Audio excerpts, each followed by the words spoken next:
The year was 1923. Time magazine was first published with Speaker of the House Joseph G. Cannon on its cover. Harry Houdini frees himself from a straitjacket while suspended upside down over New York City. Jack Dempsey beats Tommy Gibbon in 15 for the heavyweight boxing title. The Union of Soviet Socialist Republics form. Albert Einstein speaks on pacifism in Berlin.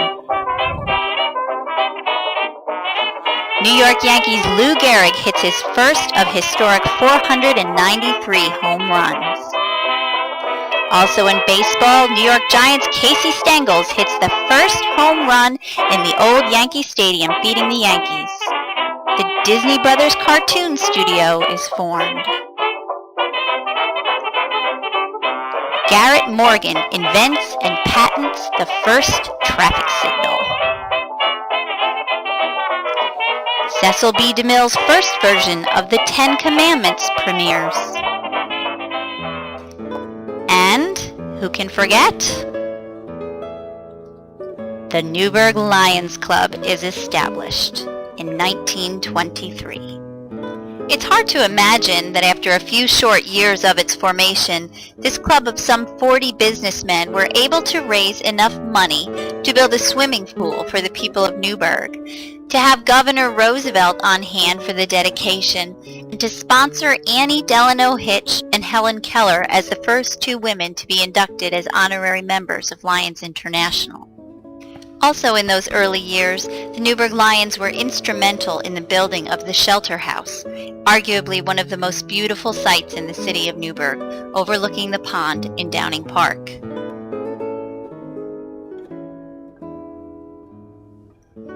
Soon after, the Lions began a courtship with speed skating that would become a long and successful marriage. The Lions continued to host the Mid-Atlantic Speed Skating Championship races for years to come. These races act as fundraisers for service projects, as well as bring the community together for lots of winter fun. The Lions accumulated a vast collection of ice skates, beginning with the personal collection of Joe Monahan, and ultimately expanding to be the largest single collection of ice skates in the world. Charged with the stewardship of this collection, the club erected a Hall of Fame, which opened in 1973. The collection has since been moved. However, this piece of American history would have been lost if not for the effort of the Newburgh Lions Club. But it's not just swimming and skating. The Lions have supported many forms of recreation and sports in the community over the years, hosting events such as the Block N Dinner for high school athletes, acquiring land and donating it back for parks in the city and the town of Newburgh, building playgrounds, horse shows, pet shows, and in recent years, charity shooting events.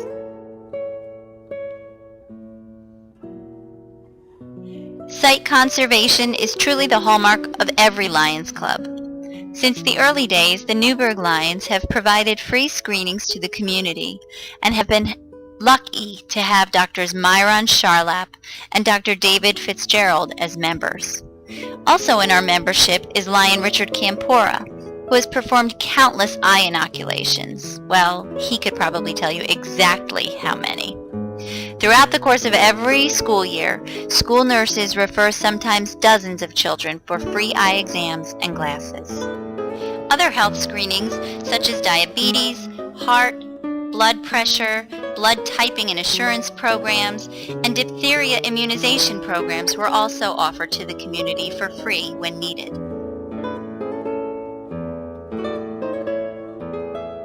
To date, the club has never been able to replicate the success of the gun show.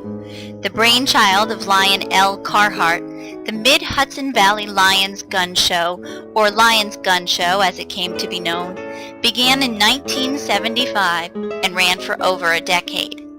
Year after year, enthusiasts, collectors, and vendors traveled from all across the country to attend, buy, and sell. Our club raised tens of thousands of dollars from admission, table rentals, and food sales, which funded countless projects and programs, as well as pay off debt that the club had undertaken. If we had fallen off the map, the Newburgh Lions Club were back with a bang.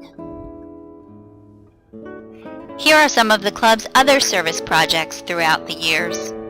We are always open to the needs of the community. Generally, our ideas for service projects come directly from our membership. It only takes an idea and some dedication to turn a dream into a reality.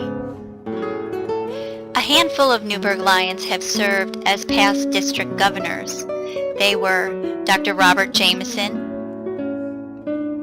Jack Powell, Dan Leo, Glenn Magison, and Reverend John Capon.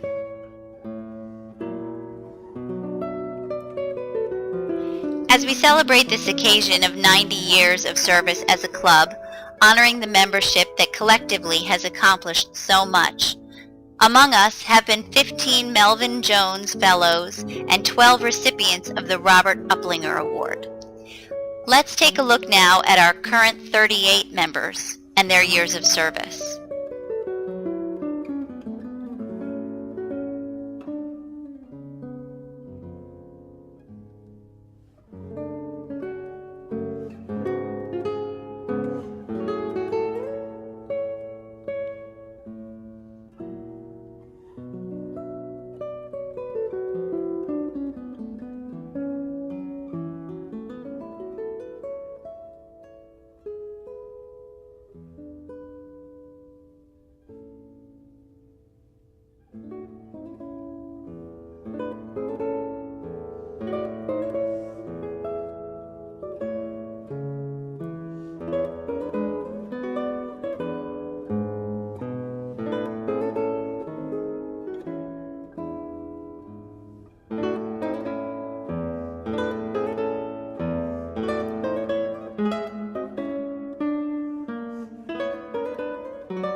We can't talk about our history without looking toward the future. Year after year, the Newburgh Lions Club strives to develop new programs and outreach opportunities to assist those in need in our community, our region, and throughout the world. Vivacious new members bring their gifts, talents, and passions to the table, and new community partnerships are formed.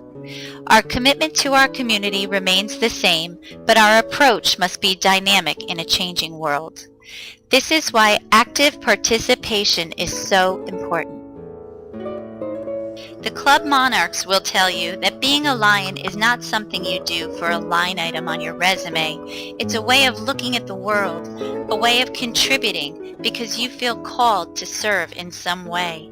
We are charged as lions, Newburgh Lions, to honor the rich history of the men and women who came before us and pave the way for the future of Lionism in Newburgh, New York.